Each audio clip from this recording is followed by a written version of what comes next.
Every single word that came out of Calvin Candy's mouth was nothing but horseshit. But he was right about one thing. I am that one nigga in 10,000.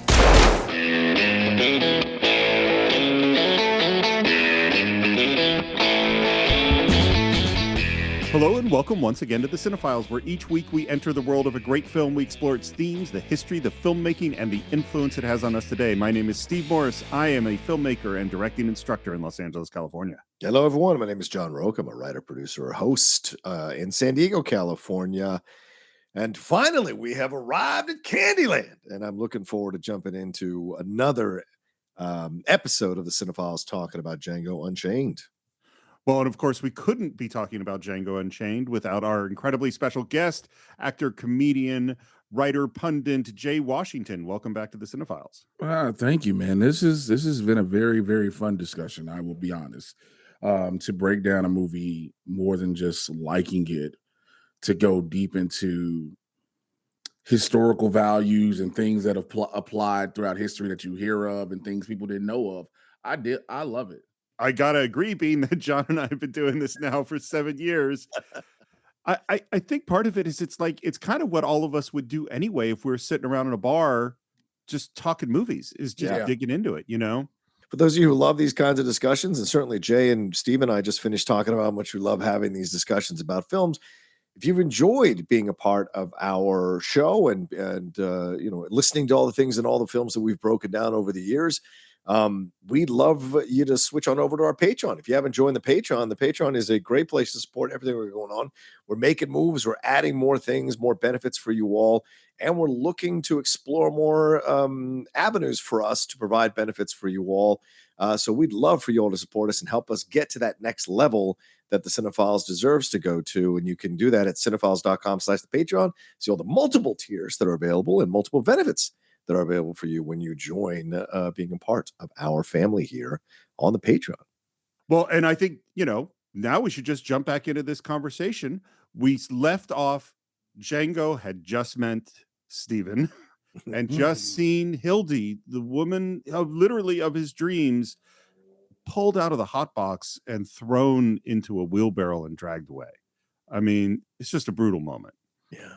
And then we cut from that brutality to the most elegant circumstances, almost shockingly elegant, I find, which is just seeing them setting the table and preparing for dinner at Candyland.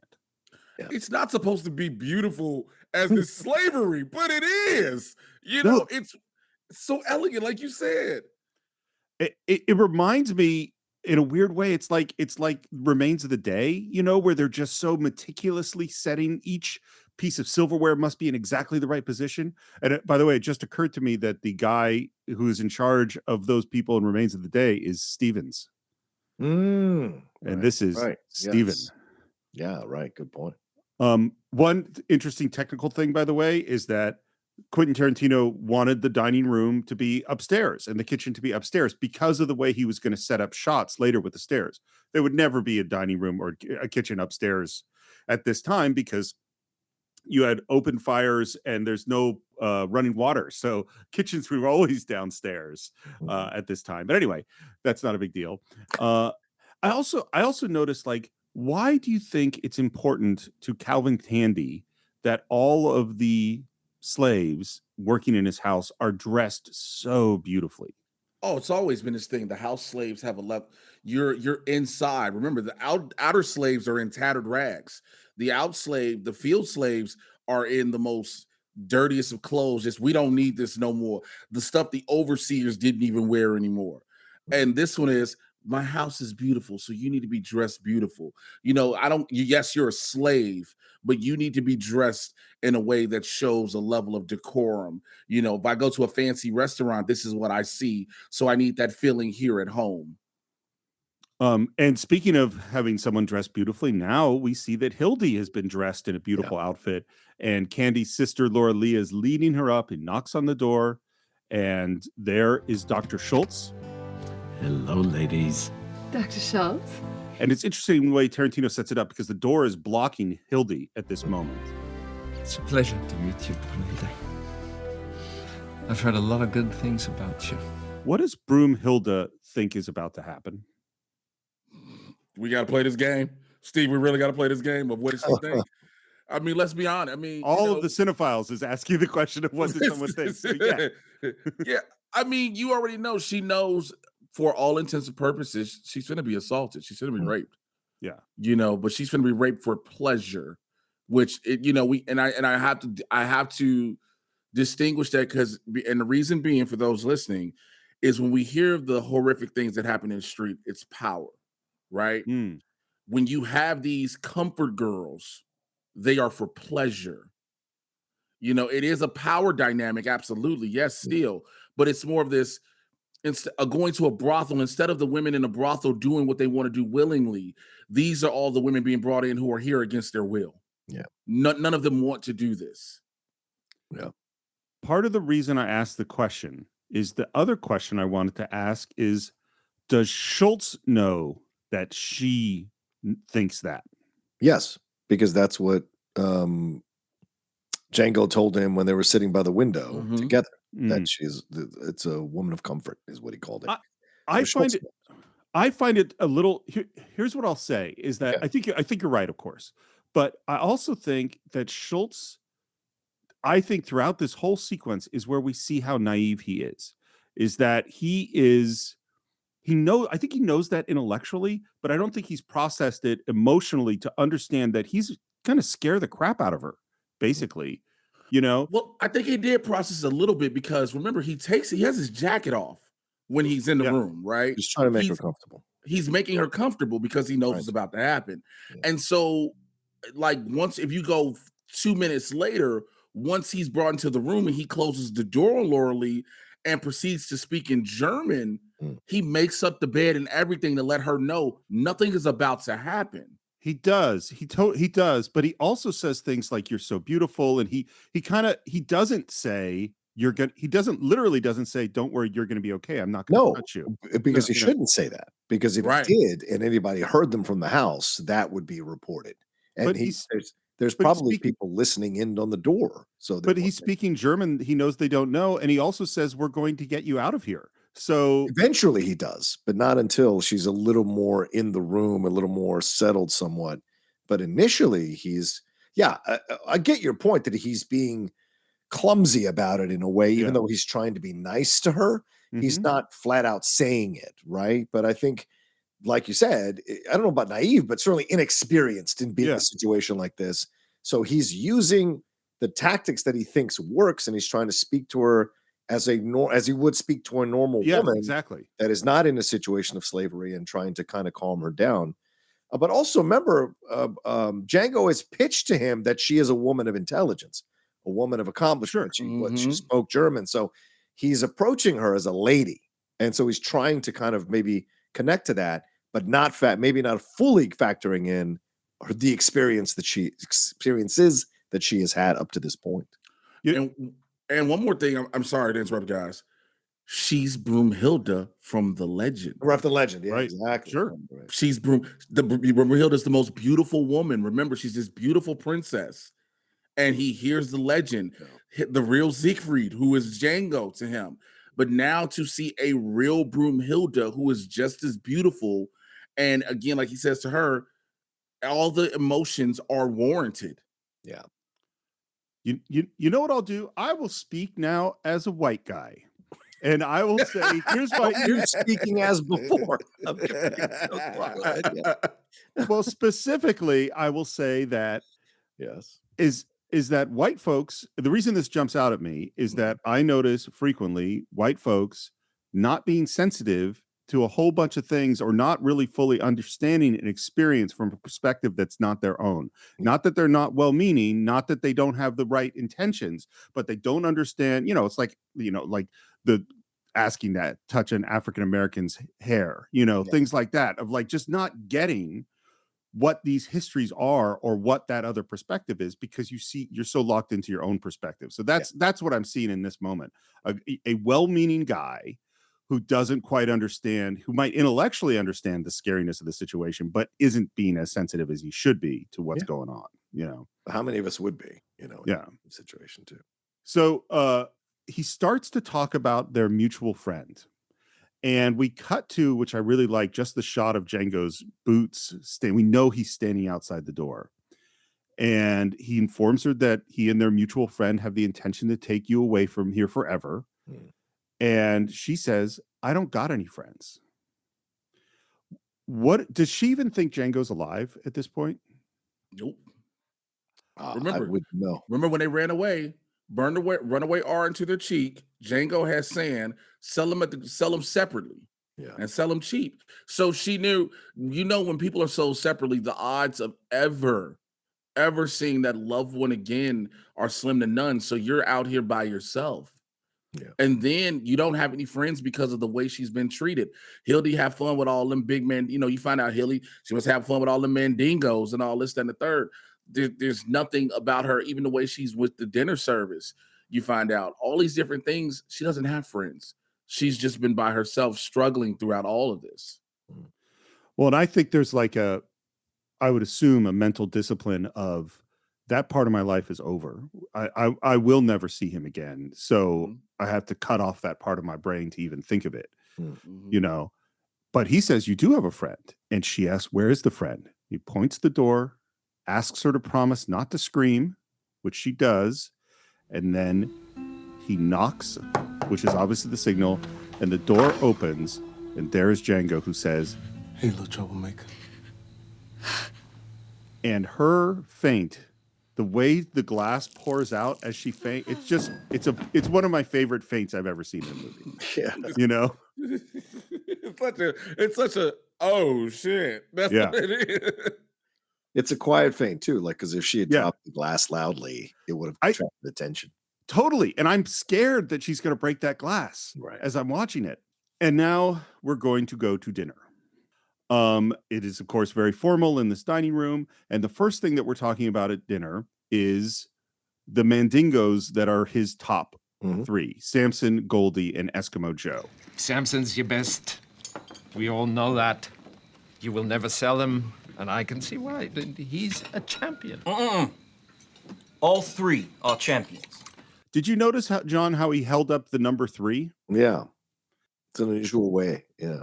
It is, I think, the way they hold it up that in Inglourious Bastards, that is the difference between the European way and the American, or the German way and the British way. Yeah, it makes sense. I didn't even think about that. I have big ideas when it comes to presentation. I need something more than just a big nigger. He needs to have panache.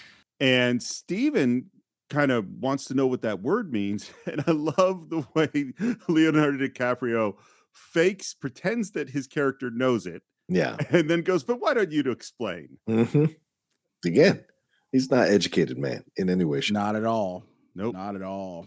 A sense of showmanship. Showmanship, yes. I want to be able to bill him as the Black Hercules. To which Steven says, more like the Black. There's no way for me to Like say nigga this Cleave. joke. I can say it. More like nigga Cleave. I was like, yo. Yes, ladies and gentlemen, a black man said that. For those that are listening, you are okay. You are okay. I love how the both of them just stopped. They was like, I don't know where to go from here. The word N-word will only be spoken by Jay Washington. Yeah. Yes, it will. We should put that as the warning at the beginning. Yeah, right. Ladies and gentlemen, for all you listening. And then Hildy comes in and she's pouring for Schultz, who speaks to her in German, and she laughs. See, you two getting on. Famously. Oh, Monsieur Candie, you can't imagine what it's like not to hear your native tongue in 4 years. Well, hell, I can't imagine 2 weeks in Boston. 2 weeks in Boston. Well, that is the moment I wanted to talk about, Jay, which is Steven's reaction to this. He's like a hype man or something in this, like it's so cloyingly, obviously full of shit, Yes, it is. How would he know what Boston is like, right? Well, you got Steve. So again, those house slaves are always, the hype man, the yes men, the whatever you say, no matter what, no matter how stupid it may sound, It's right. You're right. If you make a joke, no matter if it's not funny, I'm gonna laugh at your joke. Because Yep. think about it, no one else at the table laughed at that. Yeah. Yeah. But Steven did. And so you always have that. But then it also ties into Steven as manipulative as he is. Hmm. Because Steven knows I got more power than you, but I'm gonna still make you feel like you're in control. Mhm. I'll tie it into one little bitty scene from one movie, from The Dark Knight Rises. Mm. Remember the guy that ran the bank and Bane walked up on him and just put his hand on his shoulder and said, Yeah. "Do you feel like you're in control? Do you feel like you're in Do control? you feel like you're in control?" And didn't do another thing. Mhm. Steven giggling with him. You feel like you're in control. Yeah. You feel like it. I can't express the joy I felt conversing in my mother tongue. And Hildy is a charming conversation companion. Now, they all think that he had sex with her too, obviously. Mhm. Like this whole charming conversationalist, they're not buying it all. Yeah. Well, be careful now, Dr. Schultz. You might have caught yourself a little dose of nigger love. Nigger love's a powerful emotion, boy. It's like a pool of black tar. Once it catches your ass, you caught. Yes, sir. You stuck. It's so disgusting. There's like 10 levels of disgustingness to that sentence. Mm. Well, I mean, obviously, it's how can I say this? What is that? Spike Lee did that film Jungle Fever, right? That's the first time? That's exactly what it is. Yeah, that's the That's first what time it I ever heard that term is when that film came out, Mm. and I did the research on it. I was like, wow, the insanity to create a term like that. Do you know what I'm saying? So it just, Because we were considered beasts. We were considered yeah. animals. We were less than human back then. And the fact of the matter was slave masters fell in love with their slaves. yeah, It wasn't just the sexual nature. They fell in love with them. one of the founding fathers, Yep. Thomas Thomas motherfucking Jefferson, Yeah. fell in love with a slave. Well, and the levels of what exactly are you falling in love with this person who has no choice, Right. and later on, we're going to see him extol the beauties of the scars on her back from being whipped. I mean, there's that's what I mean. There's so many levels of fucked upness within that sentiment. I don't know, Doctor. You can lay on all the German sweet talk you want, but it looks like this pony's got big eyes for Django. That one sentence Yep. ruins everything. Yes, it does. Because a woman can see everything a man can't. Very true. Let's just be honest. This is people hate to admit it. Women, when they say woman's intuition, that shit is real. That shit is real. That shit is real. Yeah. They can see what we can't. And everybody would just think, because again, the thought of Calvin and even Stephen beforehand is Hildy just like the Mandingos that we put her with, and she don't really care. Right. But Laura Lee was like, no. That's not Schultz she wants. It's Django. Yeah. You know what just occurred to me is what you just said, Jay, points out all of a sudden to me, I just went, that points out perfectly the fallacy of treating this group of people as less than human. Because what she recognized, what Laura Lee recognized, was their humanity. You know what I mean? Like, you can't say that there's an attraction there. And at the same time go, these are less than human. And that's the contradiction that all of this is rife with throughout slavery and not just slavery, throughout the day, and all of this, acts of racism is every piece of evidence says that we're all just humans. Mm-hmm. Yeah. Did you hear me? You know that nigga, don't you? Who? Don't who me, bitch. You know what I'm talking about. At the table? I don't know him. Is she doing a convincing job lying in this scene? Nope. Yeah. And that, by the way, is one of my favorite kinds of acting to watch, because that's really good acting, is when you can modulate exactly the level of the goodness of your lie. Hers is like a 60 or 70%. Like, she's trying hard to pull it off, but you could see her trying hard to pull it off and not make it. Who? Him? I don't know him. We're back at the table negotiating over Eskimo Joe. Django brings the price down from the initial 12 grand and says maybe 9,000. Let me clarify how this whole negotiation came about. You see, it wasn't me who came to you to sell a nigga. Sure what? It was you who approached me to buy one. Sure what? Now, that $9,000 figure Bright Boy's been banning about, that ain't too far off from riding. If I wanted to sell Eskimo Joe for that, I could do so any day of the week. Any day. But like you said in Greenville, Doctor, I don't want to sell him. It was only your ridiculous offer of $12,000 that made me even consider it. And this is when he says, you got a deal. They all agree. They all celebrate. We're talking about lawyers and doctors and paperwork and all of that stuff. And it looks like everything's going to go fine. So, Hildy, how you like serving at the big table in the big house, huh? I like it a lot, Monsieur Cannon. It's a lot better than sizzling that hot box or dragging your ass through a bramble bush. Maybe it's not quite as much fun as getting to pleasure all them mandingos, huh, Sugar Bear? Oh, she like them niggas. Like Samson, huh? No, sir.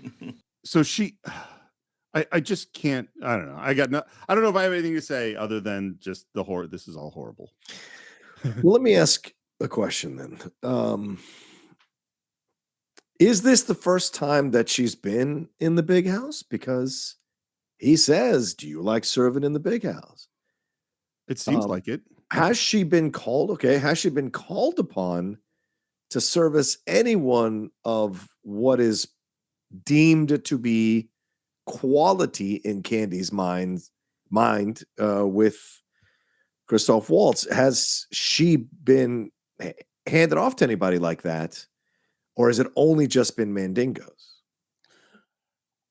It's possibly been both, but I think, serving in the big house as far as a server capacity. Right. I believe Hildy's been in the house before, Right. but serving is a whole different ball. Remember, she has that runaway R, but she's still cute. Oh, yeah. Beautiful. Yeah. She's still cute, which for all intents and purposes in this movie, a lot of different slaves that we see, because it's always said the cute ones were supposed to be in the house, right?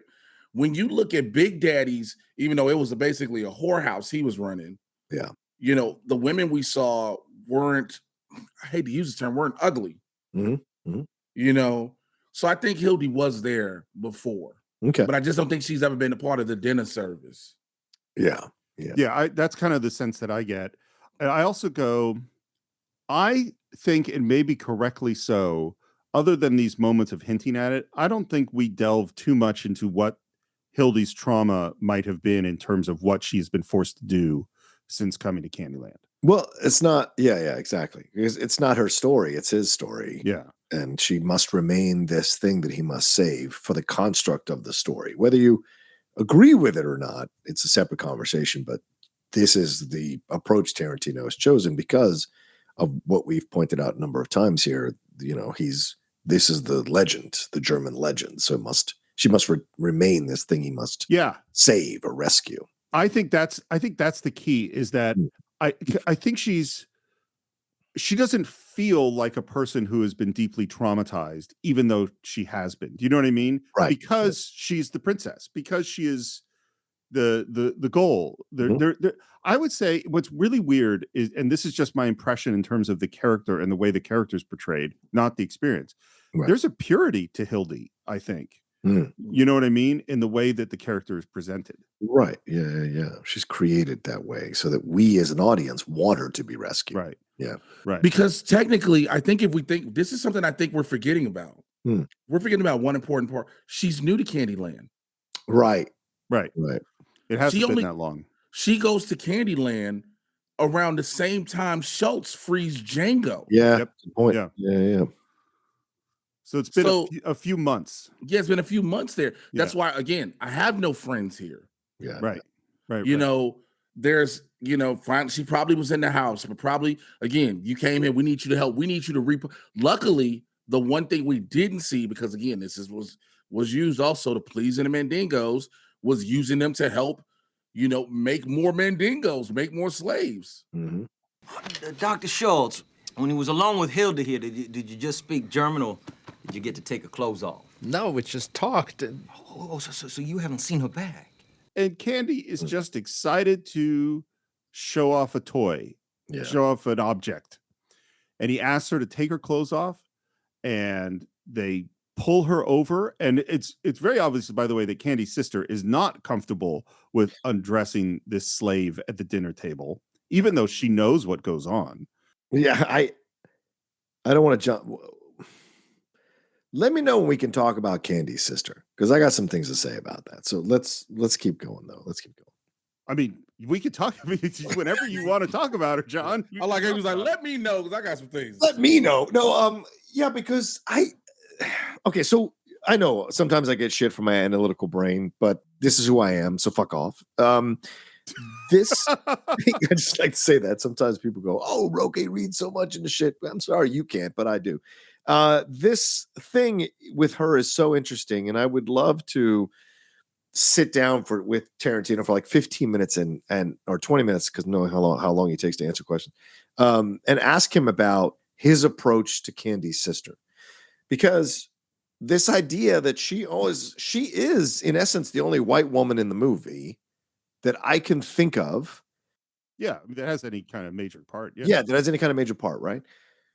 But she is, waiting for Candie. She's on him hand and foot. He tells her to get her ready. She has no problem doing that. As you said, doesn't problem showing the things. And so, in essence, she's complicit in this whole situation. Very much, yeah. Right? And so I wonder, because I think of that thing that Bill Burr talked about on SNL that he got so much shit for, talking about how white women took over the Me Too movement, has stepped up, but had no problem letting their white men, do the things that they were doing. And only when it started to become a big deal, they want to take over the movement. And so this idea how white women seem to, I would say, I don't want to generalize, but some white women, I will say this, in these situations, were quite happy to go along with it and hide behind the gender dynamics or gender politics of the time. But we're not seeing that here, right? We don't see her necessarily be afraid of Candie, but she does what's required of her service.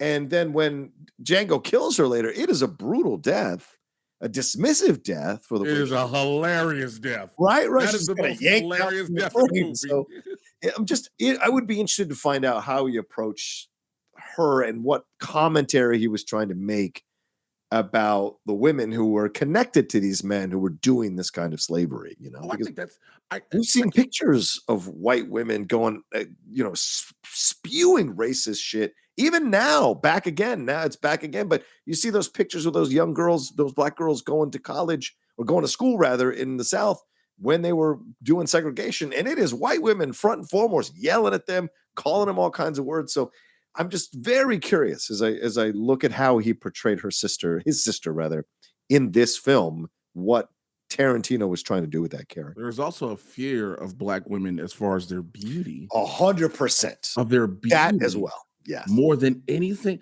not just the power and the resiliency of a black woman, but think about it. The natural beauty of a black woman, as I brought up earlier, slave masters and owners were sleeping with their black slaves, and they would dismiss their wives for them. Or sisters. Or sisters. In terms of we don't even know, and that's another thing. We don't know the full dynamic of Candie and his sister's relationship. She may have been widowed, but it really feels like they had more than a normal brother-sister relationship. I 100% agree with you, bro. That radiates off of them. By the way, if this were a video podcast, the Roca reaction to that statement would definitely have been in the highlight reel. I didn't know if we were going to bring that up, but yeah, I'm glad Jay kind of sensed that as well. Yeah. I have many thoughts, and I'll start with where we sort of ended, which is there's unquestionably a weirdness in that relationship, from the way that he greets her, for the way that she treats him. There is, and definitely, I think, just on the base level, it's that she was widowed, that life is over, and she has realized that her entire survival and happiness is entirely dependent on her brother. Yeah. And she is being the woman of the house in every possible way. Going back to your earlier points, John, I think all humans can rationalize the situations that they're in and ignore the evil that they are participating in. That is definitely true. Yeah. I also think that there is no question that racism is not specific to gender. Yeah, There are exactly. males and females can be just as fucking heinous as each other. And the third one is absolutely women in the South who are part of slavery are part of slavery. Yes, they don't have the power that the men had, but that they are benefiting from it. Their clothes are being cleaned by it. And the fact that she delivers Hildy to Schultz, she in her mind, she knows what's going to happen there. She might, and this is why I think this moment at the dinner table is interesting, which is that it's not that she objects or vocally objects to the fact that all of these men are sleeping with these slaves or raping these slaves is the more accurate statement from today's perspective. But it's that the decorum of doing it at the table is inappropriate. That is what's bugging her. Southern dinner is a special time. It's Southern dinner service. Don't do this here. Do it later. Yep. Yeah. And this is the, we mentioned Thomas Jefferson. This is the great hypocrisy of we can walk around like we're great men and doing great things. And we're just going to we're not going to let anyone see this other stuff over here, which we know is fucked up and horrible. Yeah. Particularly Thomas Jefferson definitely knew what he was doing was fucked up. Oh, yeah. But this moment of exposing her back and showing off those scars continues to be just awful. Hildy's got something like 4 lashes on her back. Loli just get one, she lose her goddamn mind. Look at that, doctor. It's like a painting. Look at that. Calvin! And what has Django been doing as the woman that he loves is being treated this way? Seething. Just seething. Remember, get ready to pull that pistol again. He's got his hand, that gun is coming out. Yeah, he's ready to go. Also seems strange to me that at this very elegant dinner that they came armed to the dinner table, and that seems weird, but works for the movie in terms of what goes on. You said you ain't know him. I don't. Why is you lying to me? Then why is you crying? And I love Kerry Washington here. She's so good. You scaring me. Why is I'm scaring you? Because you scary. Because you scary. No, and he is scary, for God. So there's a mixture of lying and telling the truth in this moment that is kind of maybe hard for Stephen to navigate in that moment just yet. Yeah. And he sits her down, heads back to the dining room where now finally we have talked about wanting to take Hildy as well. And Stephen interrupts. Miss Your Candy, could I get a word with you in the kitchen? And Candy's like, what? Yeah, it's so unusual. It's unusual. Yeah, yeah.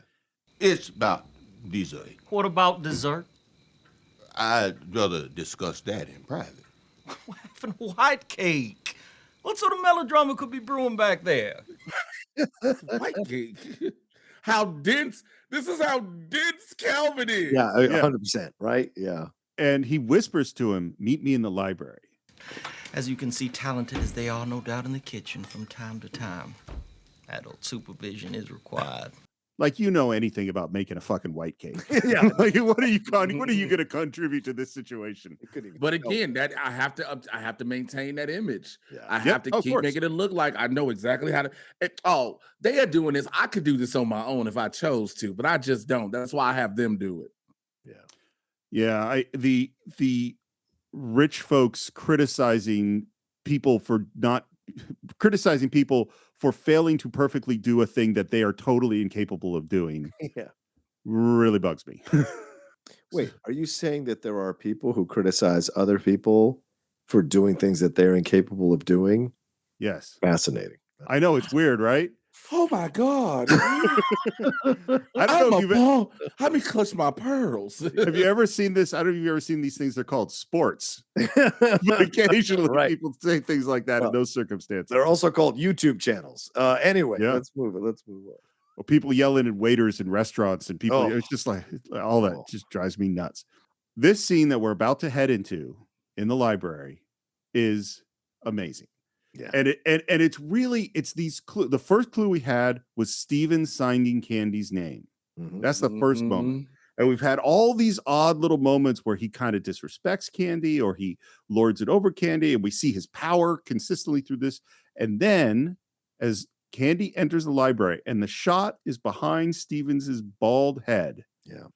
And we see him, the camera wings around to show him elegantly sipping cognac from a snifter. Uh-huh. And it's like, whoa, who? And the person we're about to see speaks in a way that he's never spoken in the movie. Them motherfuckers ain't here to buy no mandingos. They wants that girl. And then Stevens, ostensibly the slave, says to ostensibly his master, They playing your ass for a fool is what I'm talking about. and what's amazing is that Candie doesn't react Yeah. to him being called a fool by Stevens. Yeah. You know, Yeah. this is not the first time he's spoken to him this way. No. And I'm sure there's a pattern here. I'm sure Steven only pulls out this behavior when he's 100% right about something. And Candie has seen him be right about something 100% of the time when he's done this. Let's go back to the very beginning, the first time we're introduced to Steven. Who is this nigga on the nag? Just talking. What are you doing? It's just, what are you doing? Right. How do we know how smart Steven is? Calvin, you that damn blinded by money, you can't see what's really going on? Yeah. They've played you. He even tells him. They doing it because that nigga Django's in love with Hildy. She probably his wife. Now, why that German gives a fuck who that uppity son bitch is in love with, I'm sure I don't know. I don't know. A line which he will end up using again Yeah. in the Hateful Eight. That's true. Oh, I love the moment too, by the way, that Candie hasn't quite accepted this truth. And I love Stevens talking to himself going, Thank you, Steven. You're welcome, Calvin. I like it. That's so calm. Thank you, Steven. You're welcome, Calvin. And it just continues to sip. Yep. And finally, Candie sort of takes this in, accepts it, and says, Those lying, goddamn time wasting sons of bitches. Sons of bitches. I think what's funny is that I think they could have just gotten Hildy straight up. I do too. It was Schultz who thought that they couldn't do it, just go and buy her and take her away that he'd see. But like, I think there was a better plan than this. I agree, because this whole deception is why Candie turns on them. It isn't about the money. I mean, $12,000 for a female slave. I'm sure Candie'd be like, fuck yeah, whatever. That's cool. Give it to me. But because they insulted his intelligence, and what is Candie the most sensitive about is intelligence. That is what spurs everything that happens from this point forward, including the fantastic monologue we're about to get from. But I don't think you could go. Again, there'd have to be a reason he would know why Hildy in particular. There is one. There is one though. She speaks German. Right, he could have gone and said, "Okay, yes, I hear there's this one. I need someone who speaks German because I'm going to travel back to Germany. Whatever reason. Yeah, and I will pay $1,000 for her, probably. Yeah. And he would go, oh my God, I could sell this person I wouldn't sell for $300 for $1,000, and they'd buy her, and that'd be that. But then we don't have a movie. I also want to. We can't criticize the film, so yeah. Also, by the way, I think I mentioned this, John. Maybe we were talking about, I don't remember, or somewhere we were talking about the connection with Hitchcock. Yeah. All of these scenes at the dinner table, they're so much about Hitchcockian suspense. Is we're sitting here not talking about feeling all this tension of like what's going to happen. We know something's going to happen, and that tension is building. Yeah. And this is that thing I don't think Tarantino gets enough credit for. Is his ability, like in the Christoph Waltz scene at the opening of Inglourious Bastards, of his ability to slowly build tension over time, because that's certainly happening here. People are so caught up with the violence in his movies that they don't focus on the fact of how great he is at the tension and the pacing and keeping you on the edge of your seat through the entire film. And because I bet if you did the percentage of time that there's violence in his movies, it's a very small percentage compared to how much time he takes in building and setting the scene and building up these characters and then putting you through a tense-filled journey until we get to that explosion of violence or whatever. I mean, compared to something like a Marvel film, it's way lower. You know, It's probably true. a Marvel film's like 40% action. Yeah, compared to And the this- Expendables, come on. Yeah, there The you go. Expendables is 89.6% action. Well, didn't you just see John Wick 4, John? Dude, it is 2 hours and 45 minutes of nothing but action and maybe 5 minutes of conversation. So in other words, I need to make sure I piss fully. You before I should go- miss. Yes, yes. Candie returns to the dining room. He's carrying a bag. And I think Django already knows that something's gone south. Mhm. And he pulls out a skull. Who is your little friend? This is Ben. He's an old Joe that lived around here for a long time. Old Ben here took care of my daddy and my daddy's daddy till he up and killed over one day. Old Ben took care of me. Why is he carrying around old Ben's skull in the bag? Again, he's about to say it, and he brought it up earlier. My phrenology expert friend. Yeah. So now Calvin can feel smart. I have a skull because he's about to give the most illogical ass explanation for anything ever with this skull. Yeah. And to be real clear, phrenology is bullshit. This is not Yes! real science. And this is all that Exactly. exploded. I spent my whole life here, right here in Candyland, surrounded by black faces. I seen them every day, day in, day out. I only had one question. Why don't they kill us? That is a good question. Yeah. Right. Oh, it's easy. You can it's always been this theory. Everybody's always said the slaves outnumbered the slave masters. Right. Why did they never just rise up? It was the level of fear, Yep. the Yeah, of course. level of fear, Yep. not just fear, the level. And people like, well, yeah, somebody be like, oh, they might kill one or two of us. But if you do it in such a horrendous of a manner, Yeah. and if you actually beat someone within an inch of their life to let them live and go back to doing what they were doing before you beat them that brutally, Yeah. you scare anybody else. You ingrain in that this could happen to me. Yep. Well, absolutely. In every circumstance, and whether it's the Holocaust or just poor folk in America today, there are always reasons where the power structure makes it very difficult to rise up and fight back. What I actually mean when I say that is an interesting question is that you should ask yourself, like that is and it goes back to, what you are doing is evil and you are doing it to humans. Otherwise you don't ask that question. Now, right out there on that porch, 3 times a week for 50 years, old Ben here would shave my daddy with a straight razor. Now, if I was old Ben, I would have cut my daddy's goddamn throat, and it wouldn't have taken me no 50 years to do it neither. And then rather than your totally rational explanation of why he didn't do that, he goes to phrenology. In the skull of the African here, the area associated with submissiveness is larger than any human or any other subhuman species on planet Earth. This is some grade A bullshit. I mean, this is unbelievable bullshit. Mm-hmm. And now he's going to cut open poor old Ben's head to prove the point. And he cuts it open with a saw. And he talks about there are these little dimples and that these dimples are in the submissive area and says, If I was holding the skull of an Isaac Newton or Galileo, these 3 dimples would be found in the area of the skull most associated with creativity. But this is the skull of old Ben. And in the skull of old Ben, unburdened by genius. the ridiculous rationalizations to continue a behavior that serves you at the cost of torturing millions is Now, Bright Boy, I will admit you are pretty clever. But if I took this hammer here and I bashed in your skull with it, you would have the same 3 dimples in the same place as old Ben. Why would he think that the guy that has sassed him and talked back to him in a way that no one other than Steven ever has would have the 3 dimples for submissiveness. Because he's being led around by a white man. Oh. Mm. Okay. Even though he's 1 in 10,000, even though he's bright boy, yeah, still running around with a white man. You're still submissive.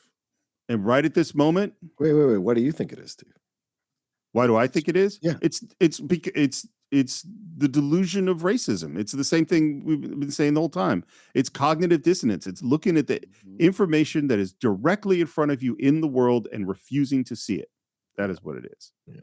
You know, I think it's a matter of no matter what you do, you're still this to us. Yeah. And yeah.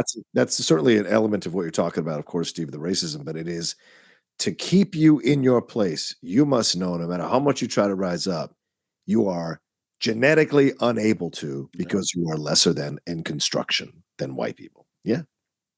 It's so funny. I'm going to take your sentence and I'm going to say exactly the same sentence with a slightly different meaning, just because I think it's interesting. Because I agree with exactly what you said. Is that the way you said it was from Django's perspective. Yeah. And I think there's a way to say exactly what you said. For me to keep you in your place, you must be genetically inferior. Now I can't remember exactly what your sentence was, but like mentally in his head, for him to do this thing of keeping someone in his place, he must frame them this way. Yes. You know? Yes. Yes. I read this on the internet. It must be true. This is why I'm better than you. The internet wouldn't lie to me with this random link, would it? Just saying. Yeah. I was recently scrolling through Instagram, and Instagram knows that I'm interested in martial arts. And so it'll show me martial arts, kung fu experts, karate experts, and occasionally a real fight. And there was some real fight, and I don't know the circumstances, but it was a white guy and 2 black guys. And it was actually the white guy and the black guy. One of the black guys was together against the other guy. Okay. Anyway, all of the comments descended into racism. Of course. And it was like this is why black people should never trust a white guy. This is why black people are untrustworthy, inferior. This is why white people are trying to abuse. And I was like, look, we know nothing about the circumstances of what this fight was or how it started or who these people are or anything. Yeah. But it instantly became everybody talking about what it means to be black or white and then attacking everybody else. Yeah. So we have this moment, and then shockingly, right as he's saying this, there is Pooch with a shotgun as Calvin screams, and Leonardo DiCaprio slams his hand down and cuts himself really badly. The actual actor actually cuts himself by accident, and then goes on with the scene without breaking. And apparently all the actors are freaked and stunned because he's bleeding a fair amount. Yeah. I mean, all 3 of us have acted. All 3 of us have been on stage. I've never been on. I know, John, you have a story of things going really awry on a stage. Multiple stories, yeah. Yeah, but like, I can't imagine someone pouring blood and just going, I guess we're staying in the scene, Well, when we covered... one further, Kerry Washington. Yeah. She should have won an Oscar for that alone. Well, you mean when the blood's on her face? Wait, he just rubs it in? Yeah, that's fake blood. Oh, okay. All right. Because what happened is after they did basically it's only up through the first part of the scene is where he's actually bleeding. Okay. And then the scene, Quentin says, cut. Everyone, all the actors gave him a standing ovation because it's not just that he stayed in the scene. He's fucking amazing in this scene. Yeah. I mean, he is great. I could feel that he just went, use it. Yeah. And he took all that pain and all that stress and that adrenaline that hit, and he just poured it into the scene. And it's great. And from that point forward, Quentin said, well, I guess we have to keep it in. So he added the fake blood on Kerry Washington's face. He added the band. So the second half of the scene is all fake. But the first half, I want to give a round of applause to his editor because the way it's shot, it doesn't look like there's a break in between. Lay your palm flat on that tabletop. If you lift those palms off that turtle shell tabletop, Mr. Pooch is going to let loose with both barrels that sawed off. I love, by the way, and this is where he's really bleeding, is that you see him look at his hand because he doesn't know what's going on. Yeah. And the elegance with which Leo turns to look at his bloody hand is amazing, and how he uses it throughout. Listen, when you're in it, you're in it. And no matter what's going on, you're just in another world mentally. And so you play it as you play it as an actor, and you've already created the character. So you're going to play it within the character you've created. So it's just incredible work by him. I mean, just like, Martin Sheen in another film we did years ago, Apocalypse Now. Apocalypse Now. Yeah. Him actually, cutting up his hand when he punches the mirror in his drunk scene. That's legitimately his blood on the sheets, legitimately his blood on his hand. So, it's very connected to that. Yep. Well, and I feel like, years and years ago when we talked about the movie, we talked about there's a part of you, it's like, well, use it. I mean, like, I've already fucking injured myself. Yeah. Why, why not use it? It's a waste if you don't use it. Yeah. Blade said, use it. Did you really go to Blade Trinity? Oh, God love you, Jay. For did you really go to what Blade Trinity when he is telling her to scream and goes, use it? Did you really go to Blade Trinity? I entirely blocked that movie out, by the way. I have no memory of it at all. Well, you should. You're mad that I knew exactly what scene it was. Exactly what scene I knew. When Zoe is dead and Jessica Alba is holding her and he walks and goes, use it. He was high as shit in that scene. I loved it. I do believe you were just getting ready to make me a proposition to Broomhilda. And Stephen kind of pushes her into frame, and Candie grabs her roughly. Your ass in that. Lay your hand flat on that table. And she screams and forces her down in this chair. You see, under the laws of Chickasaw County, Broomhilda here is my property. And I can choose to do with my property whatever I so desire. And this is where he takes his bloody hand, goes down her face. And if y'all think my price for this nigga here is too steep, what I'm gonna desire to do is...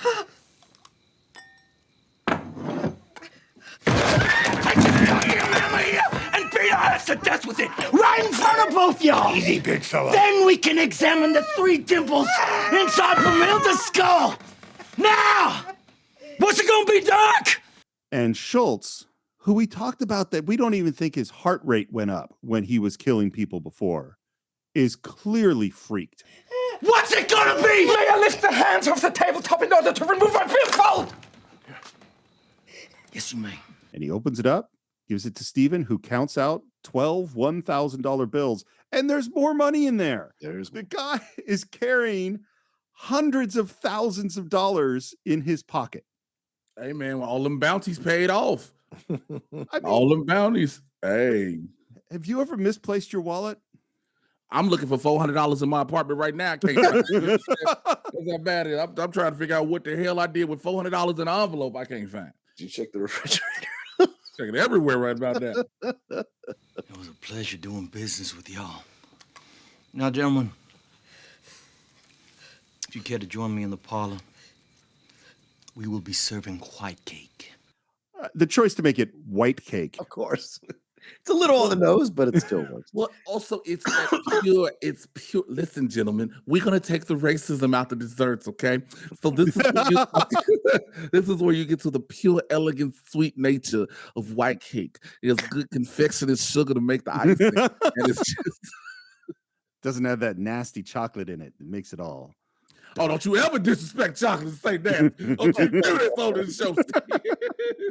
Let me say officially that the Cine-Files does not disrespect chocolate. We're full supporters of chocolate. Chocolate and white cake. I like them both. Swirl them up. Come on now. I like my cakes integrated. Come on now. All right. The shots of signing the documents for Hildy are so painterly and beautiful. And we're listening to this beautiful harp music. Yeah. And Schultz is sitting there thinking and flashing back to the brutal killing of D'Artagnan by the dogs.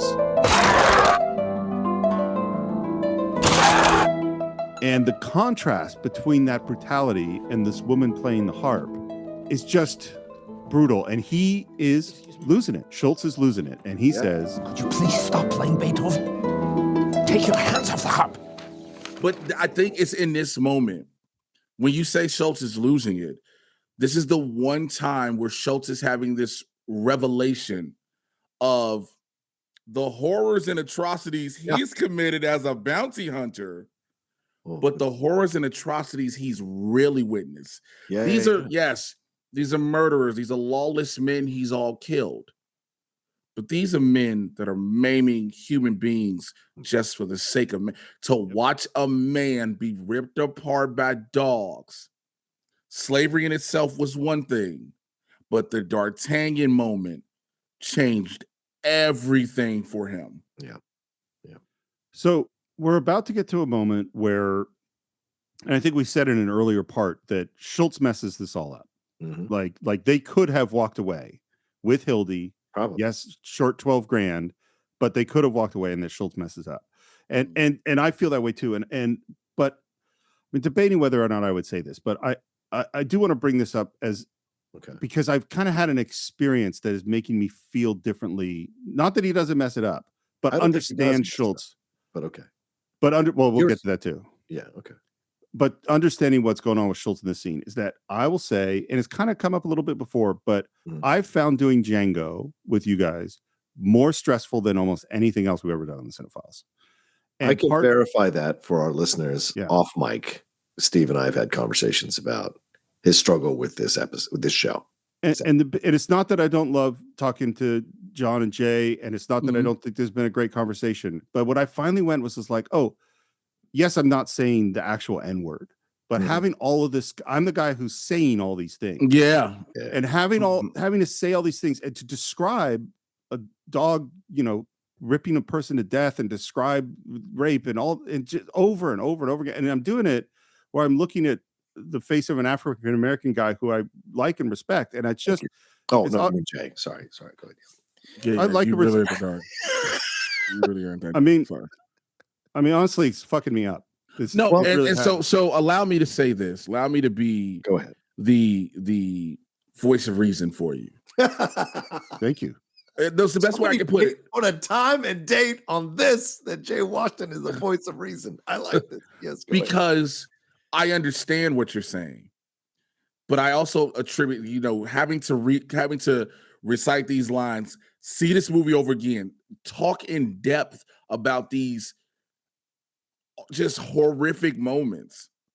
It almost goes back to the interview that Leo and Jamie did about the movie. That's right. I remember that. Because Leo was like, I really do not feel comfortable saying this like this. He was like, he would apologize to Jamie repeatedly. And Jamie had to tell him, motherfucker, we are not friends. This is work. Yeah. To take the personal aspect out of it away, if that makes sense. Because I know for a lot of people, there is this inherent thing of, look, anybody that's white, we just give them a racist label off jump until they prove us otherwise. That's this thing. But I've never seen that and gotten that from you. Well, and to know what the reason, again, if you're doing an introspective on Quentin Tarantino movies, you were going to eventually get to this point. You already got through Reservoir Dogs where the word is used for no reason. Yep. No reason. Inglourious Bastards for no reason. You've got this one, and then let's not forget Pulp Fiction. Where do you see the sign of my house that says dead nigger storage? Everybody was like, bro, you could have just said storage of dead bodies. I use all of that to say I get where you're coming from. I understand how it can make you feel. Again, as a Black person watching it, having had to study it, having had to hear the stories, having family members who are literally just a generation removed, and grandparents and whatnot. It's hard, but we're getting through it together. Thank you. Now this is where you put in the middle of the recording the old NBC, the more you know. Right there. Done. First of all, thank you, and I appreciate that. And the reason I did want to bring it up here is I suddenly went like, okay, if I was Schultz, a well-meaning white guy, and I had perfectly legitimate reasons for playing this role to go rescue this woman that were really good, and I had witnessed from the Mandingo fight through D'Artagnan, through all of the things that have happened up to this point, I know how I feel having to have described a movie. If I had been that guy actually in that world, I might be fucking losing it too. You know, that's why I wanted to. Also, Schultz is a hero, and the hero to Schultz is Django. Yeah. But Schultz is a hero in his own. Well, here are my thoughts on Schultz. I don't think he messes up here. I wouldn't characterize it that way now that we've had this discussion over 2.5 parts. I think Schultz, for the first time, plays a hand in the game that he has benefited from. Yep. Tracking all these people down, turning in the bounties, he has made money off these people. Have they done terrible things to people? Yes. But the reason he has made this money is because they've done terrible things to people. So him killing them, although it does stop them from doing those terrible things at the time, he doesn't stop them for anything but profit. And this is the first time that he's actually stopping someone without profit. In fact, he's $12,000 in the hole. Yeah. And so this is the first pure act of allyship or friendship or heroism that he performs in the movie. Saving Django was for a purpose. And now he's caught up in this eventually to go save Hildy. And so he's always like part of this thing. But this is the first active moment that he takes. And I think that's why I kind of honor and respect that in what he does here. And yeah, it leads to everything that happens. But Schultz wouldn't be who he is if he didn't make an effort in this moment, inspired by the horrible things that he's seen. And God, how can I walk into this minefield carefully? So to address what you brought up, Steve, for some people in our world, and I will say, I'm not going to generalize, but for some white people in our world, seeing this kind of violence, seeing this kind of stuff, it can unsettle them, right? But for people of color, this is something, as Jay has said, that we have been aware of. No matter how white passing some of us may be or whatever, we have been aware of these kinds of things that have happened to people in our communities for years by a white-dominated society. So for us, the effect is different.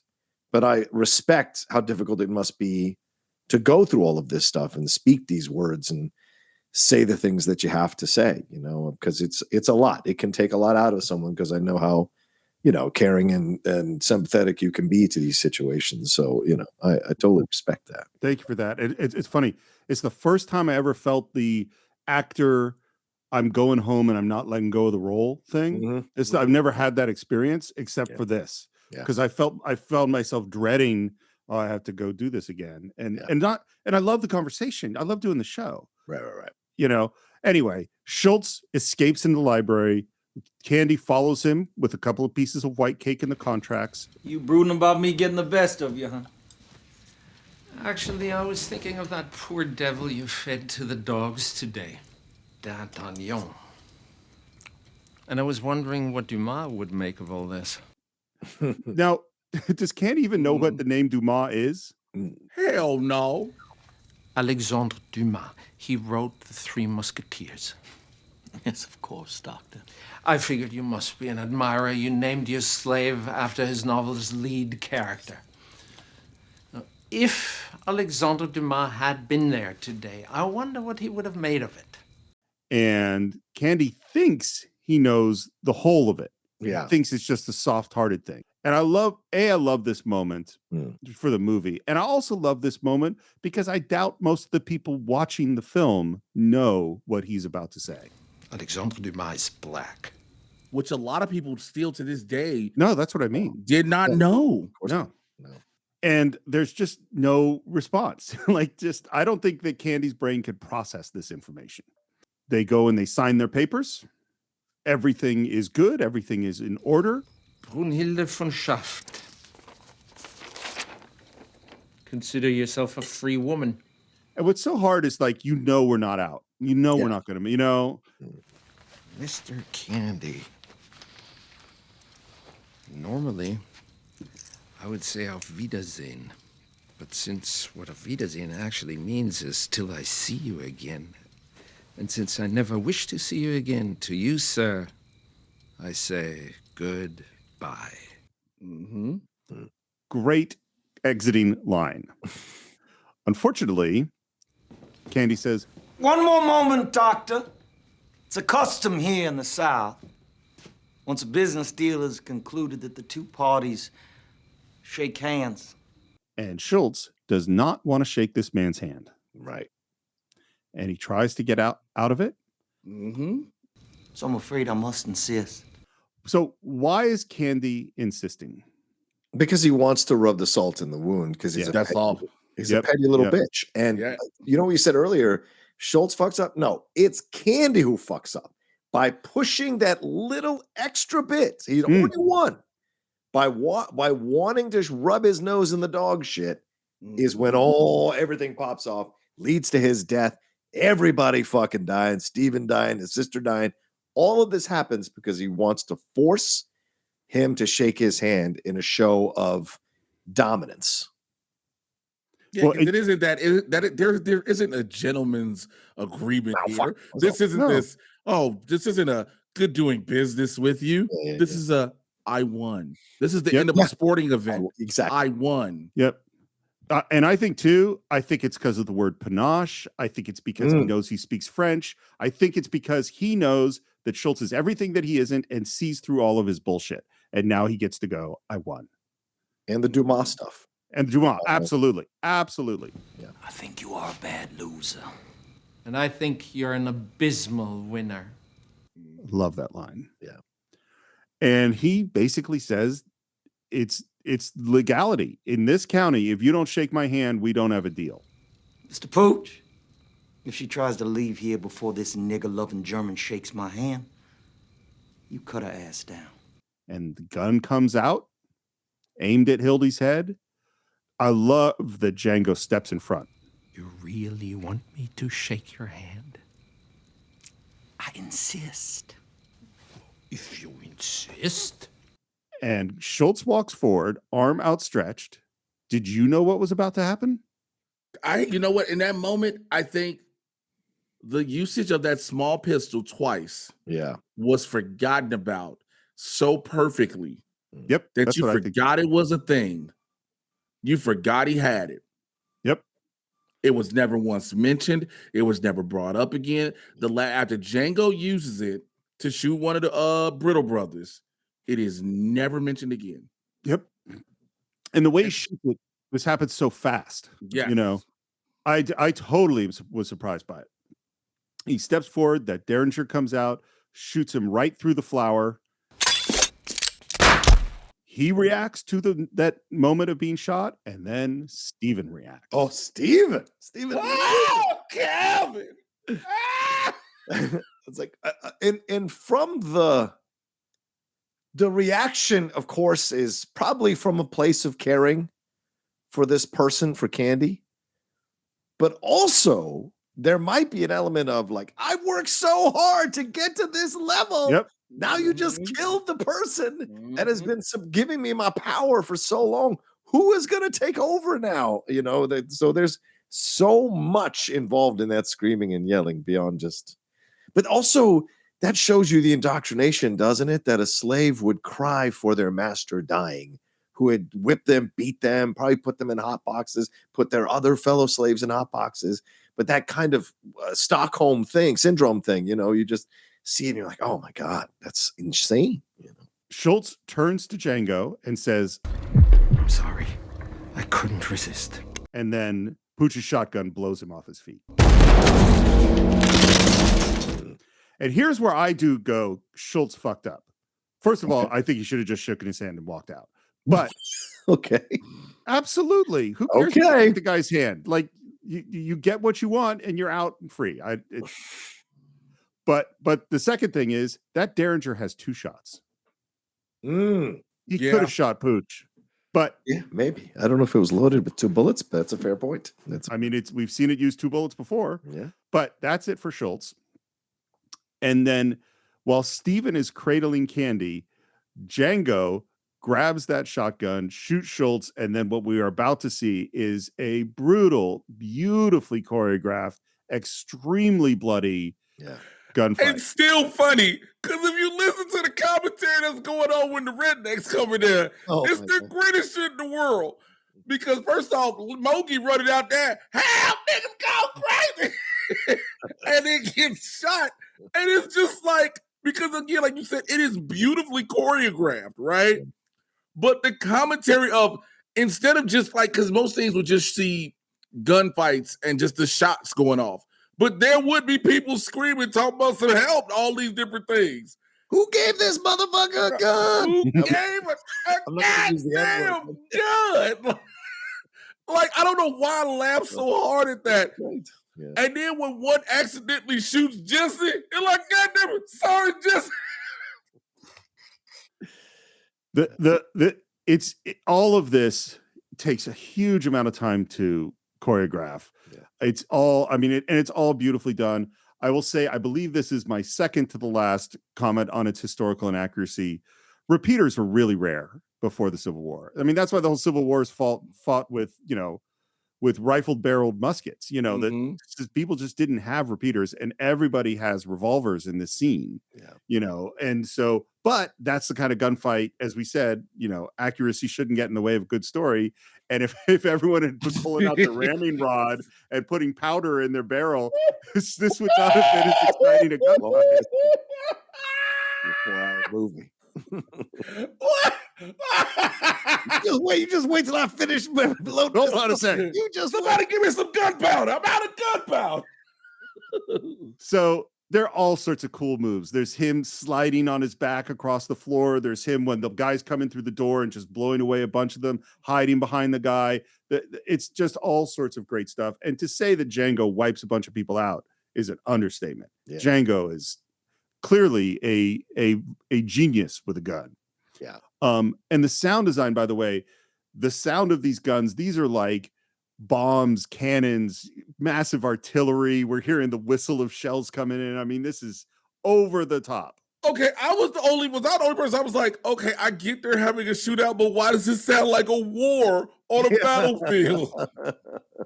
Because accuracy shouldn't get in the way of a good story. You're right. That should be the tagline for this whole movie. Accuracy shouldn't get in the way of a good story. And the music, by the way, which I think is a mashup of James Brown and Tupac, I think. And again, why? We had Rick Ross earlier in the movie. I believe it's pronounced Rich Ross. Yeah, Richard Ross. Sorry, Richard Ross. But now we get Tupac and okay, look, we can talk about all the historical inaccuracies in this movie. But James Brown and Tupac during a gunfight, Tupac maybe, James Brown, who is dancing? Gotta have those moves. Gotta have those moves, Jay. And in the end, Django pulls down like a big armoire on top of himself to protect himself. And there are more guys coming in, and he's surrounded, and we hear, Django! What? We got your woman! And you know at this moment that it's over. And he says, am I supposed to believe your black ass? And Steven says, I don't give a good goddamn what you believe or don't believe. I believe you don't give up in 10 seconds. We're going to blow this bitch's brains out. Believe that. Nope. See, again, ladies and gentlemen, I have to correct Steve. I have to correct Steve on the way he does it, Steven. I don't give a good goddamn what you believe. I believe if you don't come out and kind of, we're going to blow this bitch's brains out. Believe that. Like, Jay, let me clarify something here. Would you prefer that I do that voice? Yeah, you got a point. No. Point well taken. You know what? Point well taken, sir. Exactly. I'll just reinterpret as performed by. Yes. Hold it! I give up. And he throws out his guns and stands up. And there's just a great shot looking down at him. And she's crying. And I love that at the end, he pulls his coat open and shells drop out of his jacket.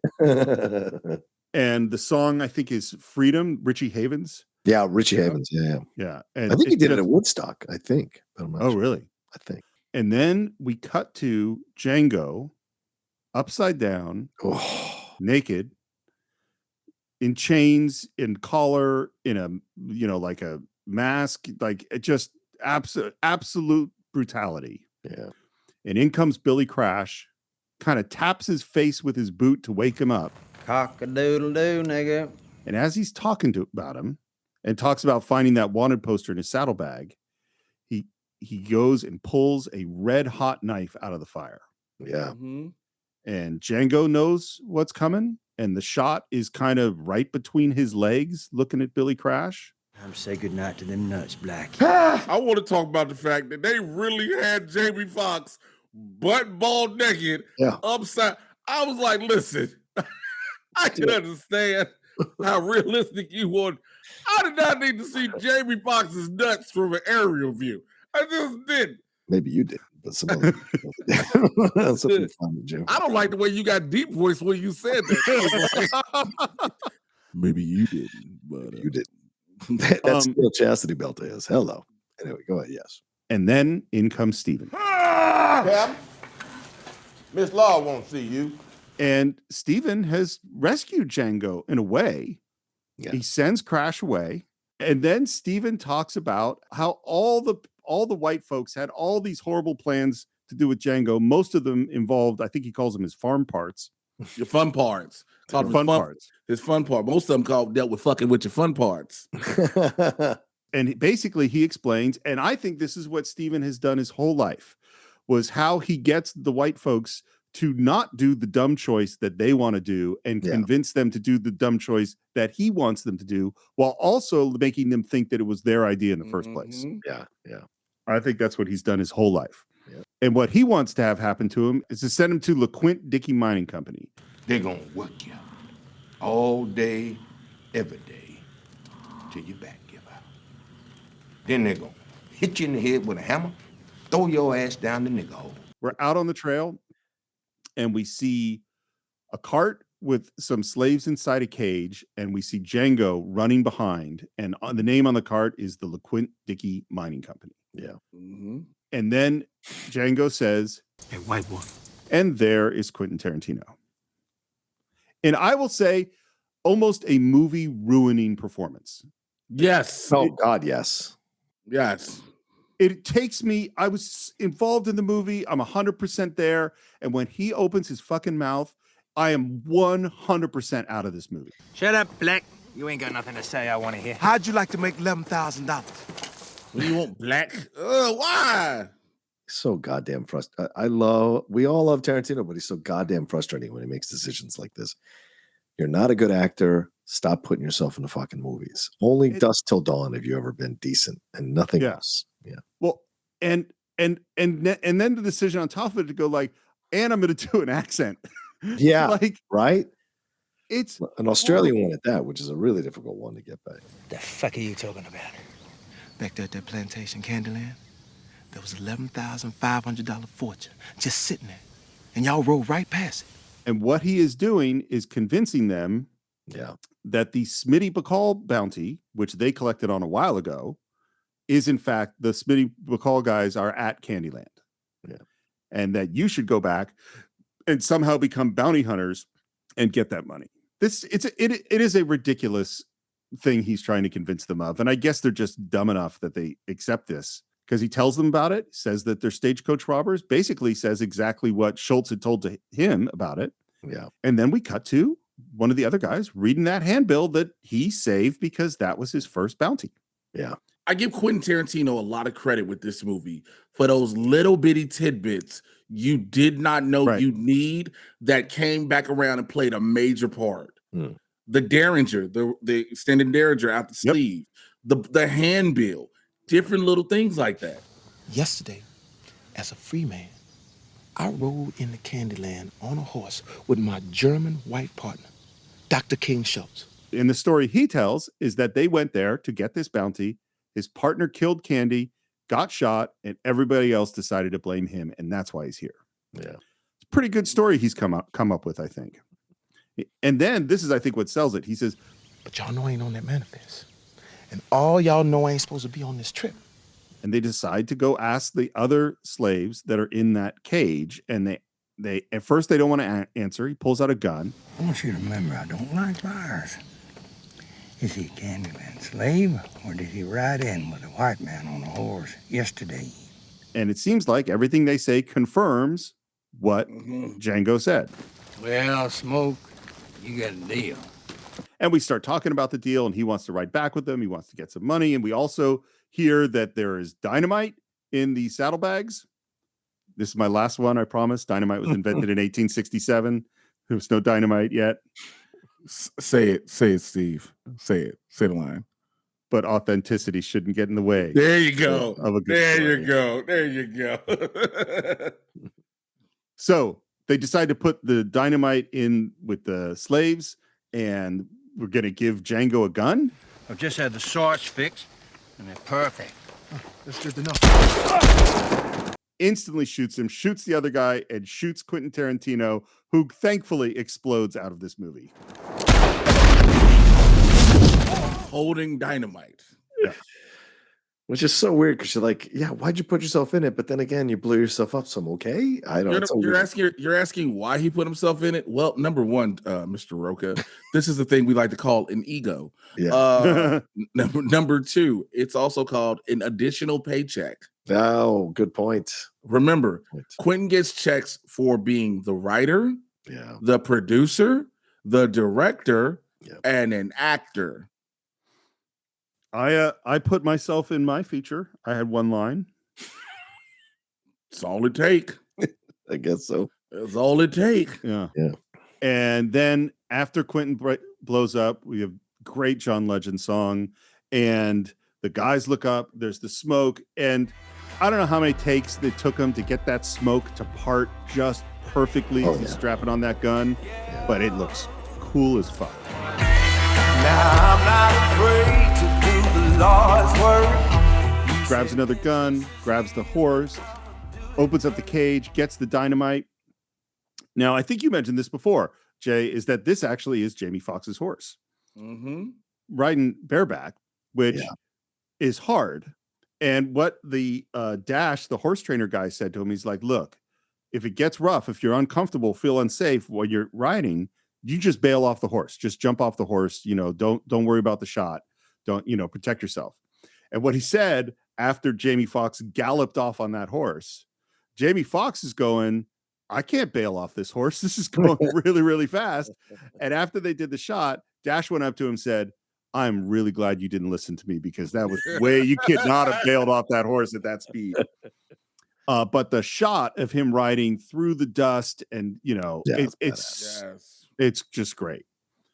And at the same time, we see white men bringing Hildy into a room and throwing her on the bed. And then we cut to this room where it's basically, this is the room of bad guys, including Zoe Bell in that red mask and a whole bunch of the overseers with guns, and a guy taking a bath, and there's dog barking. And That's Stone Cipher. That's Stone Cipher and his people. Oh, that's who it is. And in comes Django, and he wipes them out, including a shot of Stone Cipher naked, and Django shoots him right in the junk, which explodes in blood. And I just look at that going, I have never been hit with a squib, but my understanding is squibs hurt.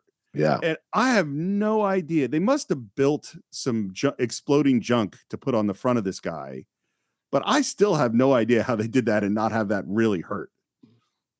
Because he had to be under the water, like praying, just praying. Yeah, it's crazy. So, but he wipes them out. And at the same time that this is happening, the funeral of Candie is happening, and it's golden hour and very pretty. And then into the barn, Django goes and finds the body of Schultz. And he searches his coat and finds the contract with the papers that say that Hildy's free. The music, by the way, is Morricone, of course. And I love that he kisses his hand and touches Schultz's face and says, Auf Wiedersehen. Yeah. It's a really nice moment. And then we're back with Hildy, who turns towards the camera because she hears footsteps coming. And she is obviously terrified. Yeah. And we see the shadow and we see movement coming through the slats. And he opens the door, and all the way that Tarantino films it, in the shadows, you know, her turning around, the music is building. It's me, baby. And the music, the way it hits, it's like opera. I mean, it's like Wagner, and it's like Broomhilde and Siegfried and Wagner, and the kiss in the shadow, and then cutting back. I mean, it's all beautifully done. Hey, baby. This old sexy sound of Jamie. Hey, baby. The guests of the funeral have returned to the house. Stephen is singing in the sweet by and by. In the sweet by and by. Laura Lee is obviously very moved about the death of her brother. Ask Cora to get some coffee, and everyone's sort of moving through this main room. And then you hear, Y'all gonna be together with Calvin in the by and by just a bit sooner than y'all was expecting. Where did Django get the suit from? Did anyone ever? It's a good question. I was wondering if the implication is that it's Calvin's. But they're he's very wearing different Calvin's? sized guys. Yeah, Maybe. that suit fit perfectly. Yeah. Yeah, maybe. And he looks great. I mean, just to be clear, Crash is there with his guns, and Django does basically exactly the move that Schultz did at the beginning of the movie, which he's got a candle in his hand in front of his gun hand, and he drops it and draws and shoots Crash. Billy Crash. Now, where were we? Oh, that's right. Last time I seen you, you had your hands on my... And then he shoots him in the crotch. Steven is hiding. Steven is the way Steven is like, oh my God. The way he's balled up and got his secret shot, like, oh my God. Now, all you black folks, I suggest you get away from all these white folks. And Steven starts to go. Not you, Steven. You right where you belong. And then he tells Cora, who's just heading out, Cora, before you go, will you tell Miss Laura goodbye? Do what now? I said tell Miss Laura goodbye. and at the A of Laura, like right at that moment, Yeah.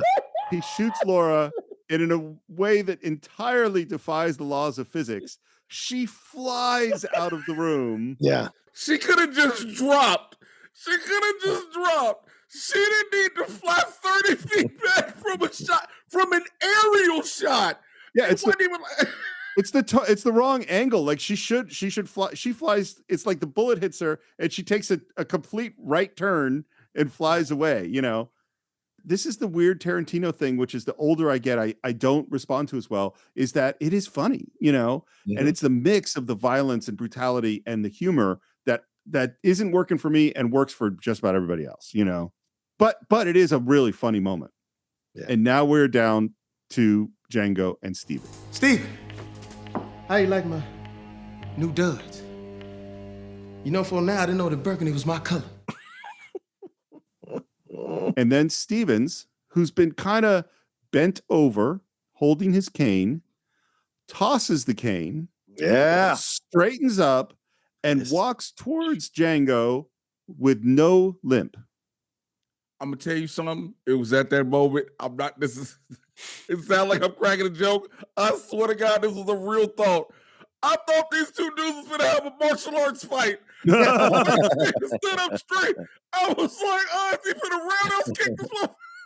I think this is the most fascinating choice, that Stevens has been faking this limp.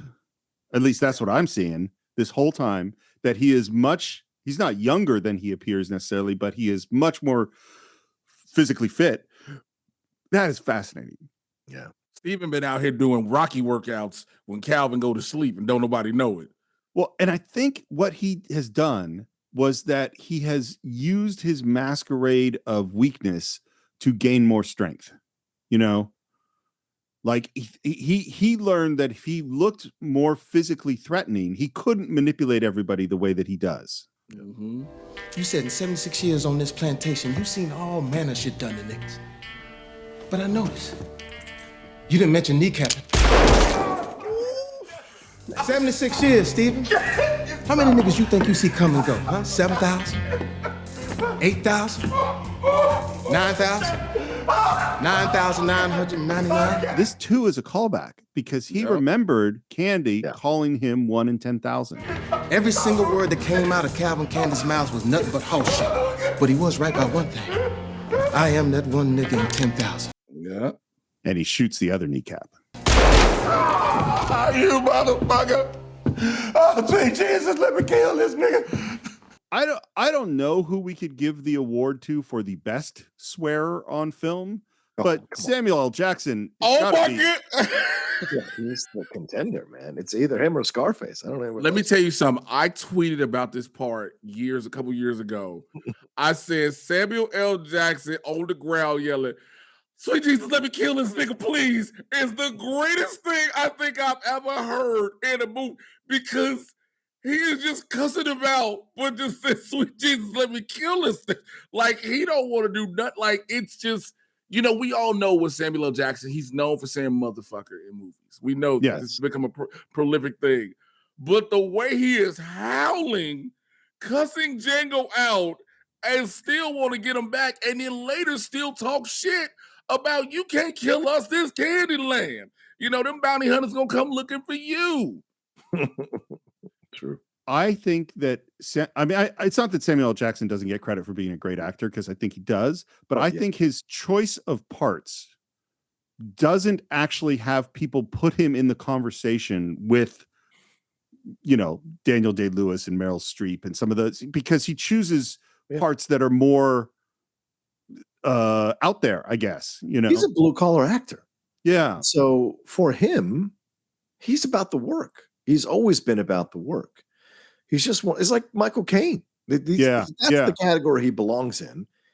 Ben Kingsley. These people just love to work. Period. Totally. And they'll be in shit because they know that A-list directors and A-list producers and A-list actors who have clout want to work with them. So they'll always find their way back to A-list movies and deliver incredible performances when called upon. But in the meantime, they're going to fill up their bank account for doing all these other, because these people are meeting their quotes. Well, so and it's also, what else it is? It's also, I think they're asking, and those are great examples that you brought up, is I think some of that they're asking is what's going to be fun? Right. Right. Yeah, I think exactly. Ben Kingsley in like Shang-Chi, he was having a great time. Yes, oh my God. Yeah, he was. Yeah. So, and I think my guess is Sam Jackson had a blast on this film. I think he loved playing Steven. You want to be able to be a character. You want to get into the role. You want to get into the material, what you're doing. You want to deliver this story the way the writers and directors' vision sees it, right? So you want to do all those things.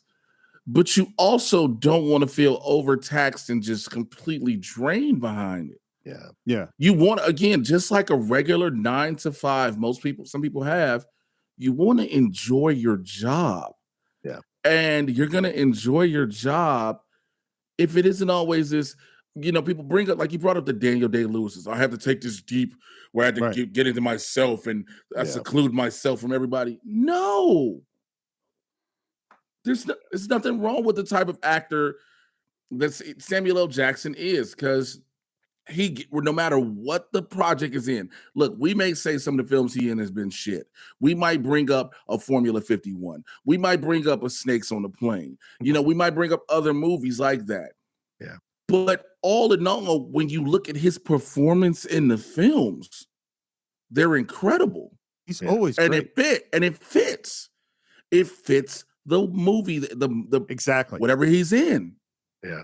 He understands what's required of this role. You know what I mean? Like, he knows, if he's Nick Fury, like, this is what my job is for this role, Yeah. So he is screaming at Django that he's going to get caught, while Django, elegantly smoking Candie's cigarette in his cigarette holder, goes over and lights the fuse to the dynamite as Steven yells at him, "You done fucked up! This Candyland, nigga! You can't destroy Candyland! We've been here! There's always gonna be a Candyland!" And he heads out, and there is Hildy looking beautiful on a horse. The music hits as he walks into frame with that cigarette, puts on the sunglasses. Steven is still yelling in the background. Camera pushes in on Django as he turns, throws back his jacket. She, in a very theatrical way, puts her fingers in her ears. Yeah. And we hear as the fuse is burning down to the dynamite, we hear Steven yell. Can I do it? Can I do it? Yeah, absolutely. Django, you open this son of a And Candyland explodes. Such a great ending. Hey, little troublemaker. Hey, big troublemaker. And then he spins on that horse. And she laughs. The horse does some fancy stepping. And I don't understand this cut, and I actually don't like it that much, is that we cut back to Django training in the snow, drawing and shooting. You know what they're going to call you? The fastest gun in the South. Yeah. I think that cut out of this moment is weird to me. It doesn't apply right now. Yeah. It feels to me like you loved that line. You were in love with your line, the fastest gun in the South. And for whatever reason, when you edited the other scene that was in, it didn't work. Yeah. And you just were like, I have to get this line in the movie. And so you put it here. Yeah. That's how it feels to me. But I don't love it. But then we go back to them and he says, let's get out of here. And they ride away from the fire. She has a rifle, and we see written and directed by Quentin Tarantino. And this is the end of Django Unchained. So it was a 130-day shoot. It was the first movie he made without Sally Menke, his editor on everything up to this point, who had died tragically. Fred Raskin was the editor. He had been the assistant on Kill Bill, and he's done a whole bunch of stuff since then. He's done, I believe, all the other Tarantino films. He did all 3 Guardians of the Galaxy movies. Wow. Yeah, so he's editing that number 3 right now. This premiered at the Ziegfeld Theater on December 11th, 2012, released on the 25th. It made $425 million in box office. It was the highest grossing film in his career. So it was nominated for Picture, Best Supporting Actor for Christoph Waltz, Screenplay for Tarantino, Cinematography for Robert Richardson, and Best Sound Editing for Wiley Stateman. And it won for Screenplay, and Christoph Waltz won. And that is all the notes. That is the end of my notes. That is the last note I have on Django Unchained. You know, it was funny because I remember this before the internet was a major thing. People were kind of upset that only, Christoph Waltz was nominated. Instead of Jamie or anything? Yeah. Jamie or Not even- Samuel L. Jackson? Or Leo. And Leo, yeah. They're all great. Leo could have, because this is the one he should have got it for before Revenant. Yeah. Again, I would have gave it to him for this one. I agree. This fascination with Alan Arkin the Academy had is just mind blowing because he was nominated for this is the year of Argo. Django is such a better film than Argo. Yes, it is. And look, I love Ben Affleck. I'm not going to say anything negative. I know my camera went dead again, but I'm not going to say anything negative about Ben Affleck because I love him as a director and as a person. But Argo is certainly not a film I would have given Best Picture to that year. Zero Dark 30 is in the same year. Silver Linings Playbook is in the same year. So is Django Unchained. So those already are higher for me over Argo. So I think, once again, this is something I said on the hot mic weeks ago when we were arguing about Daniel Deadweiler and arguing about the Woman King with Viola Davis. Hollywood hates aggressive Black people in their movies, and they will never give Best Picture to a film until the Academy changes to a film that has an aggressive Black person taking out vengeance on white people. They just won't. 12 Years a Slave, yes, give me the meek black slave that white people have to save. Give me the help, the meek Black woman who's got to be, serving the white family. They always go for the meeker choices. Even Doubt, why Viola get nominated, it was because she's playing a mother of a child that's getting duped by this religious situation. Fences, she is the put upon wife of a garbage man. They get so scared of Black strength and Black aggressiveness and Black desire to seek vengeance on the things that they've endured. And so Django Unchained great. They'll certainly nominate you, but they will never let you win. And that's the frustrating part of the whole situation. And I voiced that a few weeks ago as I was researching and looking at all the multiple films that have aggressive Black characters as their leads that never won. They get nominated, but they never win. It's funny because you say aggressive Black characters, and especially when it comes to Vengeance, but you have Vengeance in all these other movies with primarily white characters. Oh yeah, there's 100%. never an issue at all. Oh no, 100%. It's a beautiful tale of revenge and all these different things, and it's highly lauded and all this other shit. But it's a problem. Yeah, when it's us overcoming. Right. There is such really solid scientific research on basic fear of Blackness. Yeah. And they've done all sorts of studies in all sorts of different ways. And one of them that I just found fascinating, I'll say it really quickly, was people's ability to judge the age of young Black men is much, much worse than their ability to judge the age of young white men. And then when combined, and it's really, really well documented that they'll judge a young Black man as 3 to 6 years older than they actually are. Particularly if they just say this person might be suspected of a crime, suddenly, and this is everybody, white, Black, male, female, will put that their age, they'll add 4 more years onto their age just by that suggestion if it's a Black face. Yep. You know, and so like there's just so many different studies that in one way or another show fear, just this basic fear of that, you know. Yeah. Plus, who are the two people that won? There were 2 white people, Christoph Waltz and Quentin Tarantino, for a film about slavery and revenge and all this. It's fascinating. Anyway, just wanted to throw that in. Go ahead. Yeah. Yeah. So I guess we're sort of at the point of final thoughts, and I feel like I don't have that much more to say. I feel like I've said kind of, you know, what I was feeling pretty clearly throughout this movie. Yes. I will say what I've said throughout our season of Quentin Tarantino. I think he's a genius.